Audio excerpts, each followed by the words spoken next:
You're so dumb. What's with time anyway? Why you gotta take it away? Blah!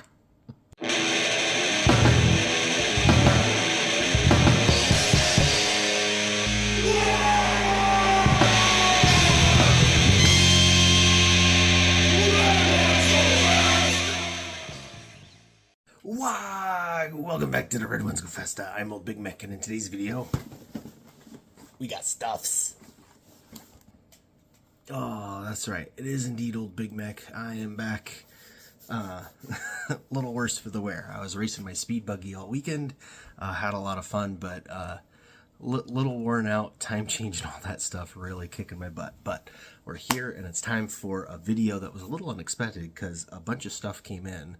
I know it was all coming in. I ordered some of it months and even years ago, and it's finally here. So let's show it to you. So first of all, I finally got my Ufek Blackhawk. Ordered him on that pre-release right away. Definitely had to have him, and of course the book to go with it, the Big Daka. Those of you that have been on our Discord have seen my photos of this thing. This book is the size of a Stampa. It is massive. Like, if you smack somebody with this, it's at least a +2 strength, 2d6 damage. Like, it's a hefty tome. I haven't had a chance to start reading it yet, but I am so looking forward to it. The spot gloss hardback cover is really cool. It's not the special edition one, it's just the regular, but even the regular is really awesome. I really hope they re-release Brutal Cunning in hardback. They've done a special edition hardback, but not a regular. So a regular hardback of Brutal Cunning would be really cool, because for some reason I'm collecting all my orc books in hardback, except for that one.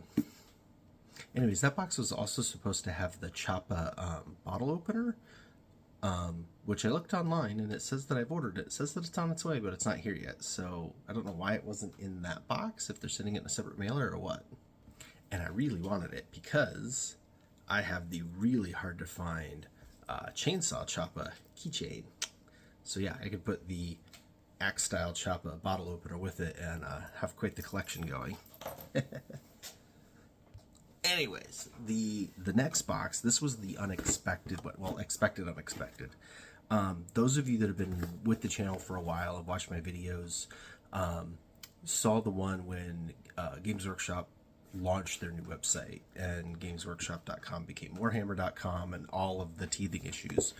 And one of the major things that I really got on them about was that all of your orders from before a certain time, they had uploaded to the new system, but there was this window of orders that weren't uploaded, specifically anything that was a made to order, which at the time they had just done a bunch of made to order stuff, a whole bunch of the Beaky Marines, a whole bunch of old Imperial Guard things, and this stuff. And so my order was one of the ones caught up in that. I had to email customer service at least 3 times. And what happened was they said, look, you order it, and then we've got 180 days to make the stuff before we post it out. And as long as we post it out within that 180 days, like, that's that. So and it's not so much that I was worried about like not getting it at all, but just whenever you change a system like that on the back end, having worked in big sales like that before, sometimes those orders get missed and get dropped. And to be honest, I'm not entirely sure if I hadn't been emailing with customer service if any of this would have come, but I did email them and it did come. It finally arrived literally today, a couple hours ago, and that is this. Now, first of all, this is their new white boxing for kits that they don't make the full box for anymore. It's pretty cool. It's black now, and it's got this relief of different artwork on it, including a quite handsome murky fellow right there, which is pretty cool. But what is in here is terrain. You can see this one is the Sky Shield landing pad, and this even bigger one is the Imperial Bastion. I'll pop these open, you can see. That is a hefty amount of plastic in there, and yeah, this is what it looks like all done. So what happened is Games Workshop decided they were going to retire a bunch of their terrain kits, especially their older ones. You can see this one sold. It even has Firstborn Marines in it, and they were going to do one last run of made to order. They're going to fulfill those made to orders, and then that was it. They were going to be gone forever. They set all this up front. When they did the Bastion, they did the old style Aegis defense line, because of course they've made a new one now with the Astra Militarum update that's a little cooler looking. And they had some other pieces that went with this. And I wasn't really interested in the line or the other pieces, but I did really want the fort, because I thought the fort was really cool, especially with that gun on the top. And I thought that playing with my Grots, they would really appreciate having a fort to assault or defend, as the case may be. So I really wanted the Imperial Bastion, so I went ahead and got that one. I went and found the old War Compost from it. It was September of last year that this stuff came out, that I ordered it. But they did the classic Aegis Defense line, the Imperial Bastion, the Imperial Bunker, the Imperial Defense Emplacement, and Imperial Defense line, along with the 40k hero bases and Sector Imperialis large base detail kit, and this, the Sky Shield landing pad. And this, I think, is actually one of the coolest kits they've made. It's useless as far as terrain goes and gameplay, really. It might have a use in Kill Team, especially the new season with how elevation is a thing. But really, it just looks cool. And being somebody that likes flyers, I really wanted one of these. I have a Valkyrie for my Imperial Guard, and of course I've got the Burn Bomb all built and painted up there. I also have a Daka Jet and the dive bomber one. I forget its name, but yeah, I've got two other Orc flyers unbuilt down in the chasms below. So I've got 4 flyers just myself, and of course one of my Grots has a Storm Talon. I think that's its name.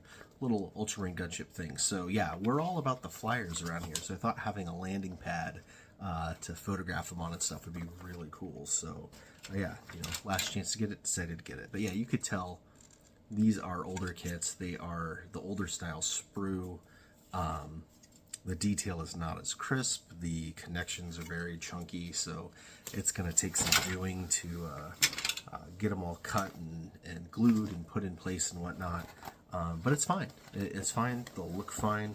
They'll paint up nice, and yeah, they'll be really cool looking on my tabletop with all of my other terrain. Because as you guys know that have watched, a number of my videos, I'm a big fan of Games Workshop terrain specifically.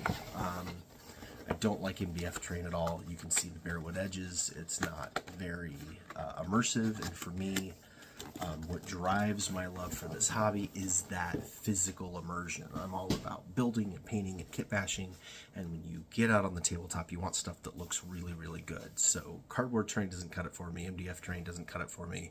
3D printed terrain with all the print lines doesn't cut it for me. But I do really, really like real deal plastic terrain, and I do really like converting terrain and making terrain out of like literal trash and garbage and stuff, because you can use foam and clay and plastic and make it look like the real stuff.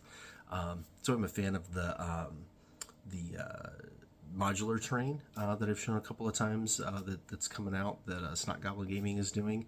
It's real plastic, right? It's 3D, it matches with all the stuff, so I like that. And any of the other plastic terrain makers, I've got that bridge that I've showed off a couple of times that's been since discontinued, that came from War Games Atlantic, stuff like that. So just plastic terrain, I'm all about plastic terrain, and especially when you get a big centerpiece like that, for not a lot of teeth, it was worth doing. So yeah, those 2 sets on that pre-order I think were less than one of the new like quarter table boxes that they have out now. So definitely worth adding to the collection. All right, and finally, even though all those came in literally this week, these have been here for a while, but they're going to be new to you viewers and also to most people, and that is the Warhammer Exclusives for Warhammer Plus. Long and the short of it is, I joined Warhammer Plus the day it came out. I saw the first animation, decided I really liked it. The whole getting the app included and all that. And so I signed up right away, and I've stayed signed up ever since. So my anniversary date is literally in August. So I was able to order these back in August. It took a little longer than that to get here because they had to actually make them. But one, of course, is the Astra Militarum Unbroken. I really like this Casterkin. He looks awesome. I don't have any other Casterkin, so I need to get a squad of them, but I'm definitely going to use him in my Imperial Guard, which is Of course, the theme for the rest of this month. And then there's also this Soulblight Gravelord. Now, I don't play Soulblight, I don't do AOS, so you're probably going, why did you get this? Well, last year, you'll know they had 2 different Chaos models, and I got both of those as well. And what I ended up doing is that I ended up selling both of them. See, when you sign up for Warhammer Plus, you pay for the year, and when you do that, you get,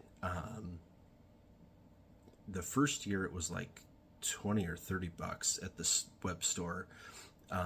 Last year it was, the last 2 years it's been 10, but you get 10 bucks back to use in the web store, but you also get one of the 2 kits for free on your anniversary. So on the 1 year anniversary, you know, there was Umbral 6, the big sniper guy, which he's down there too. I have him also. He's also for my Imperial Guard army.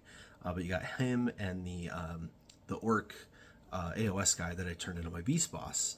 But you got one for free, and if you wanted, you could purchase one copy of the other one for like 30 or 35 bucks. But the only way you could get them at all was to be a Warhammer Plus annual subscriber for at least a year. There is literally no other way to get these. They don't bring them anywhere. You can't go buy them. You know, at Warhammer World, they don't exist other than through this, which is, I think, a pretty cool gig. So yeah, I had bought both of them the first year, loved them. Obviously built and painted one. The other one is, like I said, in my Imperial Guard collection to get built and painted too. The second year, I did like the Chaos Terminator Lord because I remember that white dwarf and how cool it was. But I don't have a Chaos Army. I'm not going to do a Chaos Army, and that figure really went for a lot. And so I sold both of them, and that literally paid for not only my whole year of Warhammer Plus, but kind of prepaid for some of this year too. And so now that I've got these, I'm keeping the Casterkin one, but I'm going to sell this one because it goes for 50-60 bucks, and yeah, use that teeth, and that will basically pay for the rest of the year. So even though I've been a subscriber to Warhammer Plus since the day it came out, they've actually paid me to do it, because in between all the vouchers and all the free models, and then me selling the extra models for a profit, it's been cheaper to have it than to not have it, and I got some cool stuff out of it. So that's some cunning thinking for you right there.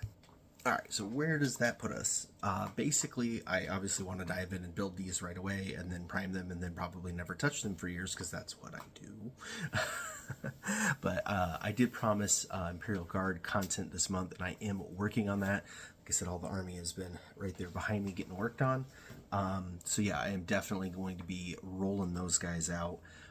Basically, where I'm at is I've got most of my army infantry-wise built. I've got a couple of extra guys left over that I can use to fill out. I think I need one more infantry squad built to have the full complement of 6, and one more command squad to have the full complement of 3. And I have all the bodies to do it, I just got glued together. And that'll take care of my infantry. What I really need to do is concentrate on my tanks. I've only got one of my Lehman Russes built. I own 4. And I've got one Chimera finished. I've got one that's built, and then I've got one that's unbuilt. So I need to finish building the other 2 and get those painted up. But yeah, I really want to work on my vehicles this month and get my vehicles going. Just kind of get my whole army kind of built up, because what I've gotten to is I've got over 2,000 points of orcs fully painted now, to the standard that I'm happy with. And when I set up to play games, in between my painted terrain and my painted army, it all looks really good, but they don't really have anybody to fight. I've got like 1 squad of Eldar that are ready, and like 2 Space Marine characters, and I'm sitting on a couple of squads of Imperial Guard actually. I think probably around maybe 400 or 500 points or so. I got a couple infantry squads, a command squad, and the Chimera, and a couple heavy weapons teams ready. So like, they are better than any of my other ones, but they also paint up pretty fast. So I just need to like get down and do it. That way I can actually have both armies on the battlefield at the same time, have a lot of fun, and also have that option of like, hey, if I do want to go to a game store or to a club or whatever, and have a battle, if I don't want to bring my orcs, I can bring my Imperial Guard, because I do make it a point to, I only play with fully painted models, which, since I don't play very often, is easy to do, but still, you know, you do get tired of things, so definitely want to make sure I got some new stuff ready to go. I do wonder if I could actually put this on a war boss. although it's like literally the size of Primaris Marine. Anyways, that's enough rambling incoherently for this video. Thanks y'all for watching it, being a part of the Red Ones Go Fast here. Old Big Mek is going to continue working behind the scenes to bring us stuff, and if you want to be in the know-how before these videos drop, like I said, come join us on Discord. There's a link down in the description below. It's completely free to be on our Discord. We've got a fantastic community there, way more than just orc stuff, although there is a lot of orc stuff. But yeah, we do dad jokes and kid hammer, and yeah, artwork, all sorts of cool stuff. So definitely come check it out if that is your thing. So until next time, Wagon!